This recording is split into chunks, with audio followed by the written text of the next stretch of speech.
여러분 안녕하십니까. 누리 PD 김준입니다. 자, 지금 한국은행 총재가 누군지 아시죠? 어, 정치인이 아니기 때문에요. 그렇게 널리 알려진 인물은 아니지만 뭐 이 방면에서는 유명한 분입니다. 이분도 뭐 이쪽에서는 천재 소리 듣는 분인데요. 이창용 한국은행 총재죠. 자, 이 사람이 갑자기 주목을 받고 있습니다. 이유 아시죠? 이 사람이 지금 총리 후보로 유력시되고 있다고 합니다. 특히나 트럼프 대통령이 이제 대통령이 되고 나서 이 인맥이 상당하다 그러네요. 트럼프 측과. 그래서 이창용 카드를 윤석열 대통령이 전략적으로 취할 것이다. 이 카드가 사실 등장하기 전에는요. 뭐 권영세, 주호영, 이정현 이런 사람들이 거론됐어요. 소위 이제 무난한 사람들이죠. 국회 통과 가능성이 높은 사람들, 야당에서 태클 걸지 않을 사람들, 이제 이렇게 볼 수가 있는데 그 카드가 지금 완전히 사라졌어요. 지금 거의 이제 이쪽으로 굳었다라고 보는데요. 이창용 한국은행 총재가 아마 총리가 되는 것 같습니다. 자, 여기 1%대 성장 굳어진다. 지금 우리나라가 벌써 이 성장률이 2% 넘는 것도 버거운 그런 나라가 됐죠. 저는 개인적으로 정치인들이 이제 주력해야 될 이제 그 목표 가운데 하나가 이 저성장을 타개할 수 있고 이걸 다시 적어도 3% 이상 목표는 5%입니다. 이런 식으로 이제 성장률을 끌어올릴 수 있는 사람이 제일 적합하다라고 생각합니다. 이게 1번이고요. 2번은 역사 정상화입니다. 역사 정상화. 우리나라 역사는 이 근현대사가 너무도 많이 뒤집어져 있고 왜곡되어 있거든요. 자, 그 두 가지를 할 수 있으면 저는 100점이라고 봐요. 100점. 대통령이 되느냐 안 되느냐가 중요한 게 아니고 그런 일을 할 수 있는 사람을 내세워야 된다라고 보는 거죠. 그래서 가장 적합한 직업군으로 치면요. 저는 군인이 1등이라고 봐요. 군인 출신. 근데 군인하고 바로 대통령이 되는 건 불가능하잖아요. 군 출신 중에 정치적 경력이나 행정 경력을 좀 쌓은 뒤에 오는 사람들, 이런 사람이 제가 1순위가 되어야 한다라고 봐요. 왜 군 출신을 제가 이야기하는가 하면 우리나라 같은 이런 나라는 효율이 굉장히 중요합니다. 자원도 없고 뭐 땅도 좁잖아요. 아주 효율적인 어떤 그런 행정 운영, 국정 운영이 필요한데 이건 군 출신이 최고예요. 사단장급 이상만 해봐도요. 나라를 다스려 본 것이나 마찬가지예요. 그 사람들은. 진짜예요. 국회의원 10번 해봐야 그걸 몰라요. 모른다 하더라고. 국회의원 10번 하는 것보다도 도지사나 이 광역단체장 한번 해보는 게 낫다고 합니다. 오히려 국가 운영하는 데는. 근데 그런 수준이 바로 이 사단장이에요. 사단장. 사단장, 군단장 이런 어떤 장성급들은 이미 국가 경영을 다 알고 있습니다. 모든 걸 다 알고 있어요. 근데 일선의 일반 행정가들은 모르는 군사 안보 쪽도 알고 있잖아요. 그러니까 완벽하지 사실은. 우리나라가 이렇게 발전했던 것은요. 박정희 대통령, 전두환 대통령, 노태우 대통령으로 이어지는 이 군 출신 3명의 대통령이 사실상 다 해놨습니다. 거기서 끝난 거예요. 다른 나라가 없던 것을 우리가 가졌던 것은 그겁니다. 사실은. 그 엄청난 효율, 압축 성장, 집약적인 어떤 그런 고도 성장이 있었던 것은 그 세 군 출신을 빼고는 설명이 안 됩니다. 노태우 대통령을 끝으로 이제 드디어 이제 고도 성장이 끝나버립니다. 나라가 커졌기도 하지만 경제 규모도 커졌지만 김영삼 이후 제대로 된 성장이 사실 없었습니다. 그런데 그게 이명박 대통령 때 와가지고 어느 정도 회복이 됐는데 박근혜 대통령도 그 기조 위에 썼는데 이게 이제 죽어버렸죠 이제는. 그래서 2%만 성장해도 괜찮다라고 하는 그런 나라가 됐죠. 이렇게 하면 우리는 선발 선진국이라고 하는 뭐 미국은 뭐 그러다 뺀다 치더라도요. 일본이라든가 뭐 영국, 프랑스, 독일 이런 나라들 못 따라갑니다. 독일이나 일본도 사실은 그 영국, 프랑스보다는 약간 뒤쳐져 있었죠. 원래 선진국 되는 그 순서로 보면은 거기서 여러 가지 어떤 뭐 불리한 조건들 그걸 타개하기 위해서 1차 대전, 2차 대전 뭐 일어나고 이러지 않았습니까? 자, 그런 걸 보더라도요. 경제가 사실은 어마어마하게 중요한 것은 뭐 세상 말할 필요가 없겠죠. 자, 그런데 그 경제 총사령탑 중에 한 명이라고 볼 수 있겠죠. 한국은행 총재 너무도 중요합니다. 미국으로 치면 FRB 의장 같은 그런 존재인데요. 기준금리를 조금 내렸습니다. 우리나라가 지금 경제 성장률이 너무 둔화되어 있고요. 저하되어 있습니다. 이것을 조금 끌어올려야 되고요. 그리고 전체적으로 침체되어 있죠. 여기에 대해서 뭔가 이렇게 활로를 좀 열고자 하는 것 같습니다. 트럼프 폭풍 온다. 한국은행 깜짝 금리 인하 이런 게 나와 있습니다. 저는 이창용 이 국무총리 이 사람이 상당히 주목을 이제 받을 수밖에 없는 상황이 온다. 특히나 이 사람이 이제 국무총리가 될 경우에는 일약 윤석열 대통령의 지원을 받고 대선 주자로 올라설 가능성도 일부 있어요. 그래도 된다는 건 아닙니다. 아마 밀어붙이려고 하는 어떤 그런 힘도 생길 것 같습니다. 참고로요, 이창용 현재 한국은행 총재는 64세, 60년생이네요. 충남 논산 출신이고요. 서울대 경제학과 출신이고 하버드 대학교 경제학 박사, 그리고 서울대학교 경제학부 교수, 국제통화기금 아시아태평양국 국장을 역임했습니다. 그리고 이쪽에 경제인들은요, 이쪽 이제 금융통화 이쪽에 사람들은 이분을 거의 천재다 뭐 이런 식으로 여러 가지 어떤 그런 수식어를 달아줍니다. 뭐 여러 가지 일화들이 있겠죠. 이건 제가 나중에 시간이 있으면 또 이제 한번 이야기하도록 하고요. 그런데 이 사람이 국무총리 가능성이 99%다. 뭐 사실상 된 것이나 마찬가지다라고 보는 사람들이 많습니다. 갑자기 급부상했거든요. 급부상. 원래는 이 사람이 거론은 안 됐어요. 그런데 트럼프 대통령이라고 하는 거대한 변수로 인해서 이 사람이 국무총리 될 가능성이 굉장히 크다. 트럼프 측과 인맥도 상당하다라고 하네요. 정치색 없는 사람이다라고 합니다만 모르죠. 이분이 또 어떤 식의 정치적 노선을 탈지 어떤 선택을 할지는 아무도 모릅니다. 저는 이렇게 되면요, 한덕수 총리가 이제 최장수 총리라고 하는 영예로운 타이틀을 갖고 이제 내려올 텐데, 그분은 그럼 뭐 할 것이냐라고 합니다. 그분은 예전처럼 이명박 대통령 때도 저 보면은 주미대사로 보냈잖아요. 전직 총리를 대사로 보낸 것은 파격인데 뭐 못할 것은 없습니다. 뭐 그런 카드도 있고요. 한덕수 총리도 경제계통이죠. 행정 경험도 많고 그만한 사람 찾기는 쉽지 않을 겁니다. 어쨌거나 한덕수 총리도 다른 역할이 있을 것 같아요. 제 생각에는. 그런데 이분이 이제 앞으로 우리 언론이 주목을 할 수밖에 없습니다. 마침 이게 운도 좀 따라야 된다 그러잖아요. 이 사람이 트럼프가 되면서 갑자기 위상이 그냥 급부상하고 있는 거죠.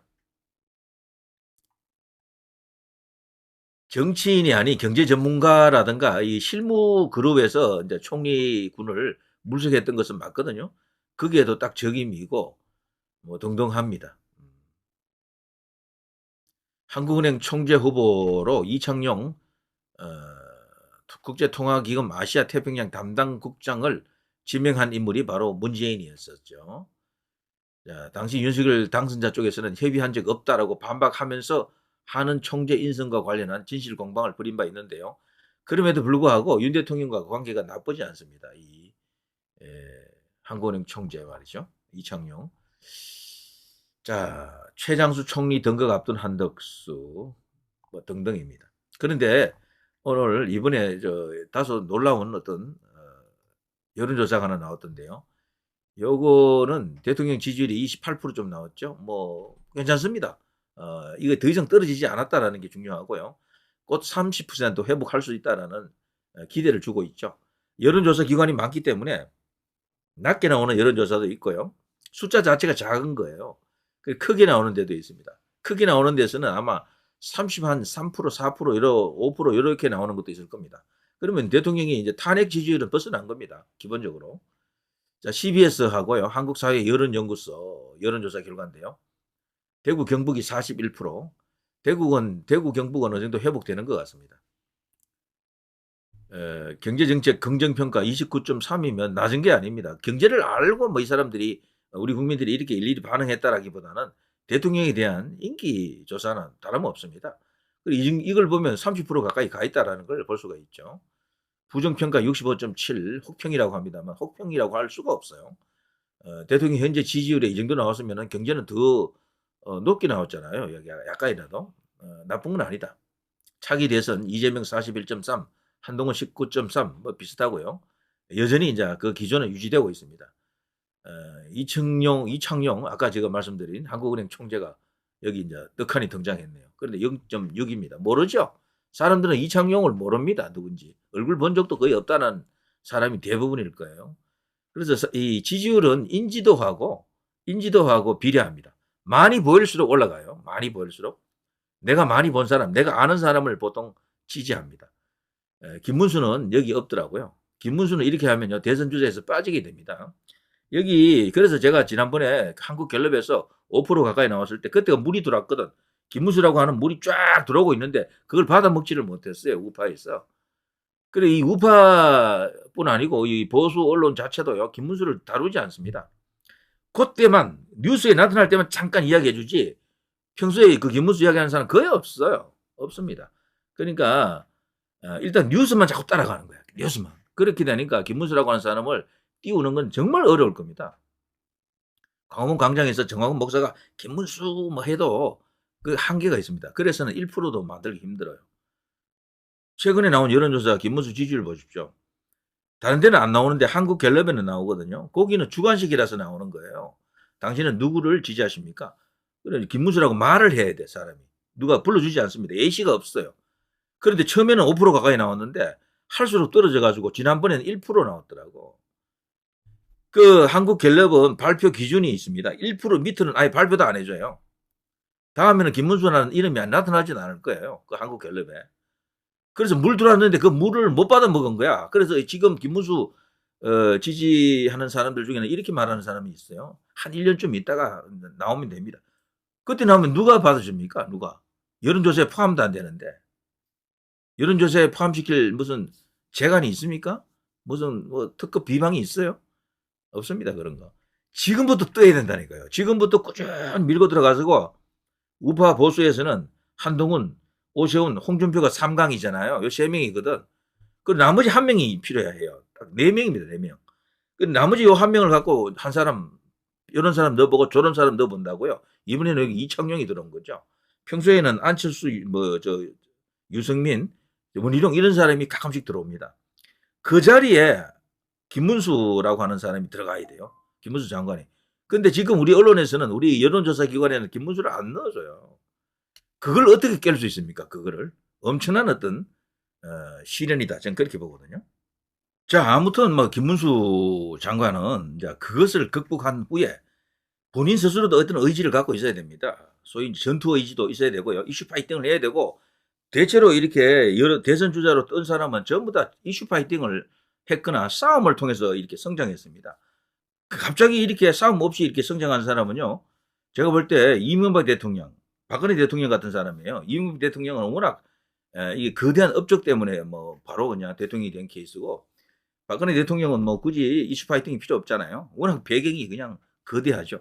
그런 케이스는 별도인데, 나머지들은요, 대부분 요즘 뭐 군웅 할거 시대에 다 원 오브 댐이잖아요. 특별한 사람 없다니까. 싸워야 돼요. 적과 싸우면 무조건 뜨게 되어 있습니다. 한동훈도 그래서 떴고, 뭐 등등입니다.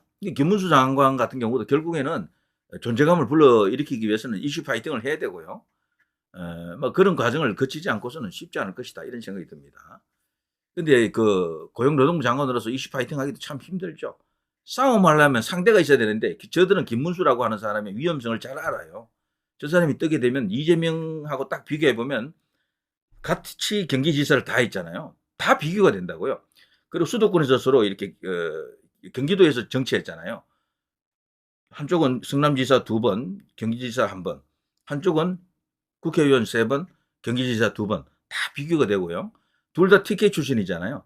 또 비교가 되고요. 청렴성 비교가 되고요. 모든 면에서는 김문수가 이깁니다. 단 하나, 인지도에서 떨어지고, 인기에서 떨어지고, 나이에서 조금 불리합니다. 요것밖에 없어요. 김문수는 꼰대가 아니에요. 그 사람은. 좀 보시면 알겠습니다만 꼰대 스타일이 아니에요. 그래서 일단 띄우기만 하면 이재명 잡는 최고의 카드인데, 도무지 띄울 수가 없다. 모든 유튜브들이 누리 PD처럼 김문수 이야기를 자주 하면 될 거예요. 근데 그 사람들 그렇게 안 하더라고. 보면은 김문수라고 하는 뉴스가 나와야 조금 이야기해 준다니까. 그것도 뉴스를 전해주는 거지. 평소에서 뭐 스스로 만들어서 기획해서 이야기하는 게 없어요. 보니까. 그러면 김문수라는 사람이 잊혀지는 거지. 그렇지 않습니까? 자, 그게 이제 더해 이제 국민의힘도 지금 난리 났죠. 한동훈 당계 사태 논란 책임지고 밝혀라 54% 가까이. 근거 없는 비방이다는 28%. 이걸로 보면 이제 대세가 이제 드러날 겁니다. 예. 윤 대통령 지지율이 낮은 건 아닙니다. 이거 올라가는 추세예요, 지금.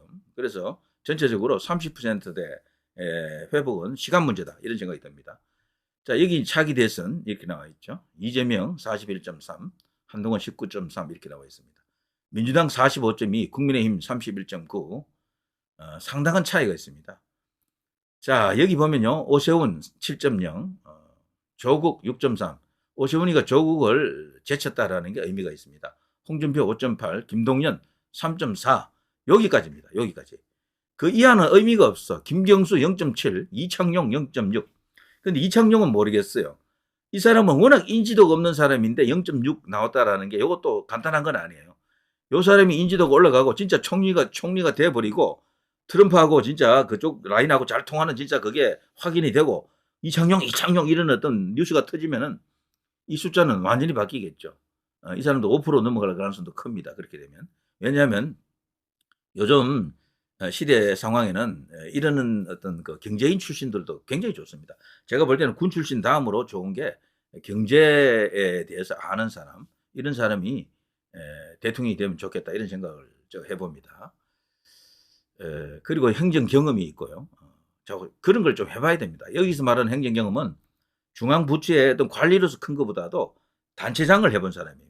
그런 사람들이 대통령이 되어야 한다. 이런 생각을 하는 사람들이 많죠. 자, 이런 식으로 나와 있네요. 정당 지지도 45.2 민주, 31.9 국민의힘, 조국 혁신당 9, 6, 개혁신당 3.4 이렇게 나와 있습니다.